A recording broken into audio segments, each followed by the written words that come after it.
discussing a just published essay, Defense is Government. We talk about a first principles approach towards government. So we start with what is human existence. It's defined by competition, and because competition leads to inequality, there's always going to be a need for government. No matter how you slice it and dice it, any kind of human existence will always lead to a form of government. We try to define government in a way that is, again, from first principles. So this is not a question of do we want to have a government or not, or why are we giving up our, let's say, power to somebody that we call the government. The answer to this question is this is a corollary of human existence. This is not a choice. We will always have government, and therefore we should not focus on the conversation of should we have government and should government be private or not. You will always have one entity with a monopoly on violence.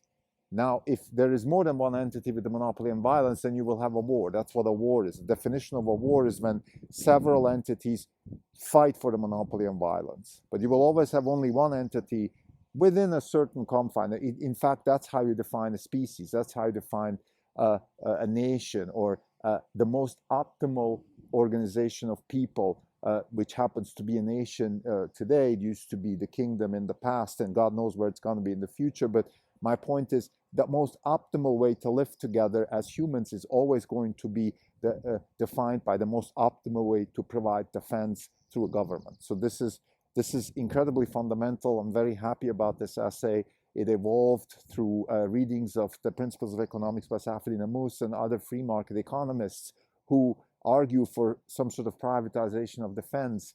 And I was always against this idea. And while thinking through it, I came up with this first principles approach, which I think is very powerful. So again, I'm going to discuss the details in this episode. The essay just published on Substack discusses this in even more detail. But the fundamental idea is, again, government is a corollary of human existence because of competition, and therefore we need to focus on how to design a government and not spend energy on discussing should we have government or should we not have government. Now, the three big dangers of government, or the constraints in designing a government, if the fundamental purpose of government is to provide defense, then the constraint is, well, how can we do this with taking into account the three big dangers? One is we don't want our own government to enslave us. Second, the government has to be able to provide safety against adversaries from the outside, and it has to also provide safety from adversaries from the inside. Those are the constraints. And because government is also defined as the entity which has the monopoly on violence, you have to be incredibly, it's a natural danger that comes from there. Again, this is a first principle derivation that the risk of enslaving its own people is very high. So we have to design a government that can take care of all these constraints under the premise that we want to provide defense. This is a Not Even Wrong podcast.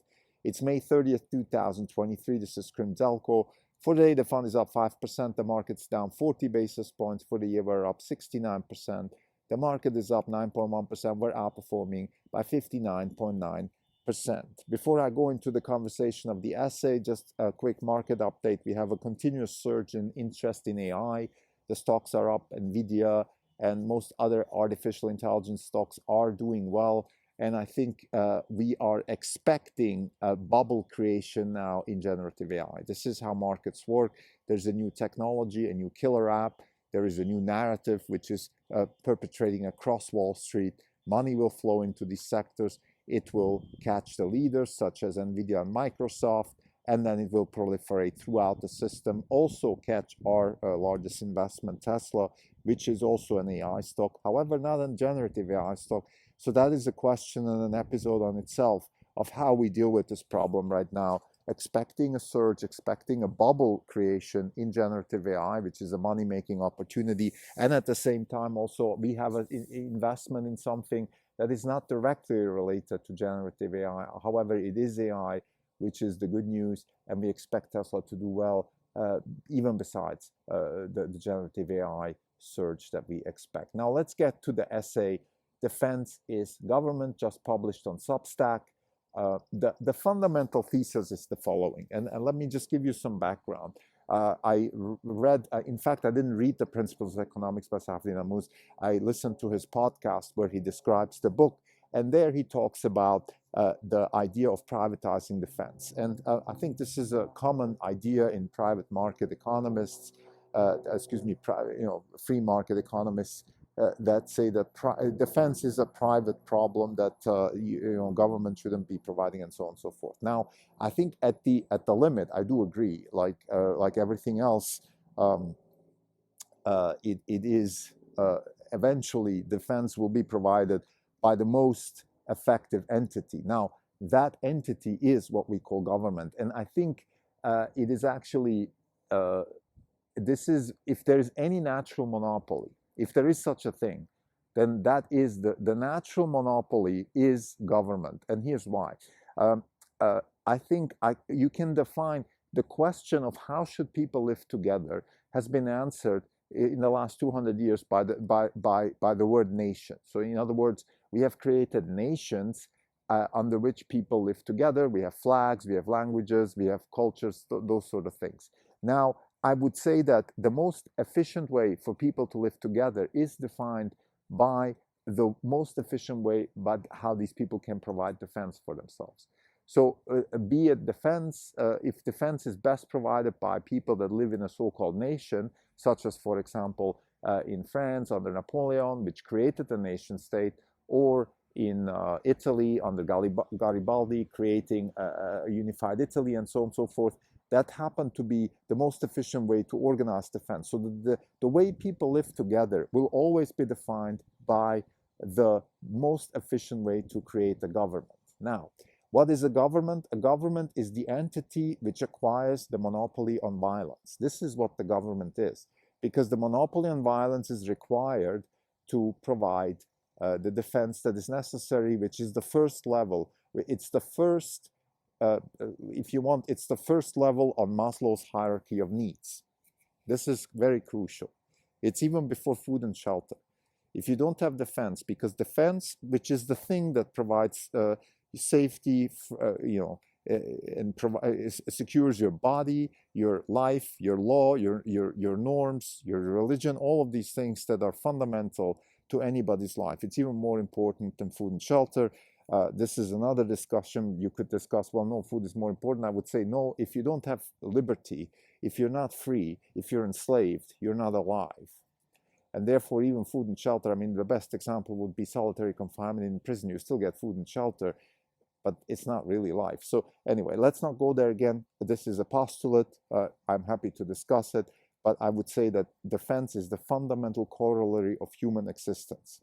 And therefore, government follows naturally in any kind of human existence. And the reason that that's the case is because you will always have competition. Competition is, and I go into quite, I think, an interesting tangent here, which is I compare competition with Chiara Marletto's approach towards information, which is basically saying whenever you have a system that allows for more than one outcome, so you have an this or that type of situation, 0 or 1, red or blue, or whatever it may be. Whenever you have a situation like that, you have information. And whenever you have a situation like that, you have competition. And competition is the most natural and efficient way to decide who should do what with what resources. And this is the fundamental, crucial question that any kind of human coexistence has. In other words, if we don't let competition flourish, then we don't have, we will misallocate people and labor and resources, and therefore we will not be able to sustain ourselves in the long term. It's not scalable. Or another way to look at it, if we find ways to have competition flourish amongst humans, then we also have the most sustainable and most scalable way of actually coexisting. Now, having said that, if that is the case, we then make the argument that in any system, no matter what, competition will always win. So if you suppress competition, which has been tried many times in human history, communism and so on and so forth, you can't win because competition is the system that naturally provides information to how to organize ourselves and how to live together, and therefore is a lot more efficient than any other system. So having established that, I then postulate that competition follows is a natural state of existence for humans, and it's much better, it's much more efficient, and it will always outcompete any other system. And because of that, we have the need for defense, because competition leads to defense. You will always have needs for defense when there's competition. If you don't have competition, you don't have life. So that's another way to look at it. Life is defined by a system that competes. Now, from all of these postulates, we have we derive that there will be a government, and the government is the entity which provides defense. You have one place on a deserted island, you have two tribes, call them left and right, and you have only one place of shade. They will compete for that place of shade, and the one that wins that place of shade will have to defend that against the others who want that place of shade. That is the most fundamental, natural situation how people exist. So once established that competition is a natural, fundamental existence, we then derive the need for defense, and we get to the point of government. So government is the entity which provides defense. And it does that by acquiring the monopoly on violence. That's what government is. And right now we're living in a nation-state area. It will change. There will be times when there will be other forms of government, maybe a cyber-type government, but it will always have the same characteristic, which is it will have the task, the fundamental task of providing defense. So government is the entity that provides defense. It could be private or not private. That's an artificial distinction, because there's this joke, there's the Washington D.C. mafia. I mean, what? Yeah, somehow they're not private in the sense that they are elected and things like that, but in the end they do the same thing like the mafia does on Mulberry Street, or used to do. They tax us, and they have the monopoly on violence. So in a sense, it doesn't make a big difference. I think the much more fruitful conversation, and this is really the purpose of this whole essay, is to assume that there will always be a government, because we need defense, and then let's spend our resources and our energy on deciding what kind of government. And the best way to design a government is to look at the constraints.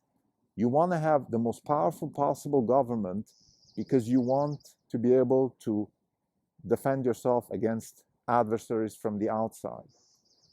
And how do you do that? Well, you have to take into account the constraint that you don't want this very powerful government to enslave you. So you don't want to be in a Chinese or in a Russian situation, that they have powerful governments that can fight adversaries, but they also enslave their own people. That's not a good idea. Second, you want to be able, of course, to provide, you want to be as powerful as possible. So you want to have weapons, you want to have armies, you want to have all of that stuff to fight against possible adversaries. By the way, it doesn't necessarily have to be a human adversary. It could be natural type stuff, like asteroids hitting Earth. But you want somebody to protect you from danger.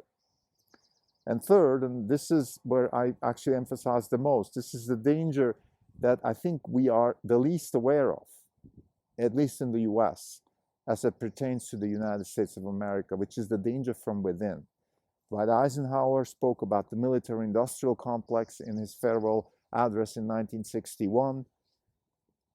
I think we've seen dangers from within coming from different sources. I call it the administrative industrial complex. So I'm generalizing Eisenhower's warning. It's not just the military. For example, the public health industrial complex is as dangerous, if not more dangerous. We've had $7 trillion wasted on telling people not to go to work, which was driven by unelected bureaucrats and their unleashed powers to somehow protect us from whatever COVID-19 was supposed to be a danger of. And it has created inflation, it has created a massive havoc in our economy. And again, it has wasted more resources than has ever been wasted by any other form of government. Genghis Khan, Julius Caesar, you name it, all of them, they never were able to waste this much money, inflation adjusted, per capita adjusted, any which way you want to look at it. So the unleashed power of unelected bureaucrats and administrative little kingdoms and fiefdoms and all of that kind of stuff, which is metastasizing through our system right now, I would say is the biggest danger to our government, whose job is to provide defense against adversaries from the outside and inside. So we need to find ways, we must find ways to change that and fix that. A hope is always the presidential election, but I think we have to go deeper. And I think this essay, the purpose of this essay is to just name the things first, to name the purpose, what is purpose of government, and then to name the dangers, and then let's go on and with the conversation. I don't have solutions yet. I don't think, even as much as I'm in favor of what Governor DeSantis is saying and doing, most of it, by the way, what he's doing, I'm in favor of, not everything. But I still am skeptical, because once elected as president, he will also be part of the system and so on and so forth.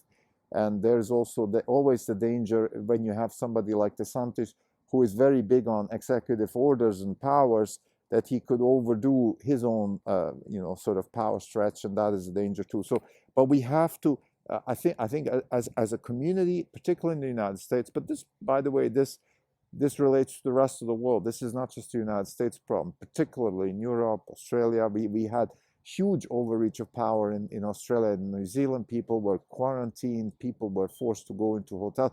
They did things that you could never think. Canada did things with the truckers. So we saw how fragile our democracies are.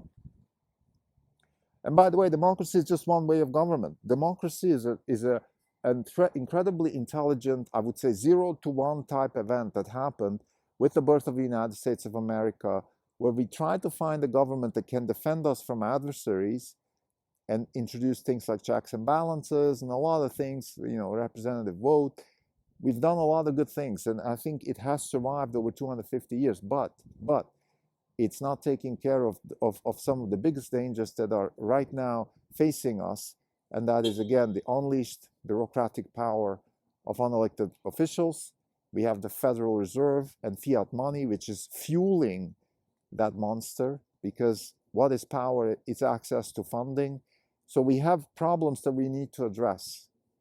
And I addressed them in this essay. I'm only scratching the surface, but it's still incredibly important to me, and I think to everybody else. It should be important to take these risks seriously, to name them, and to start working towards solutions. Thank you.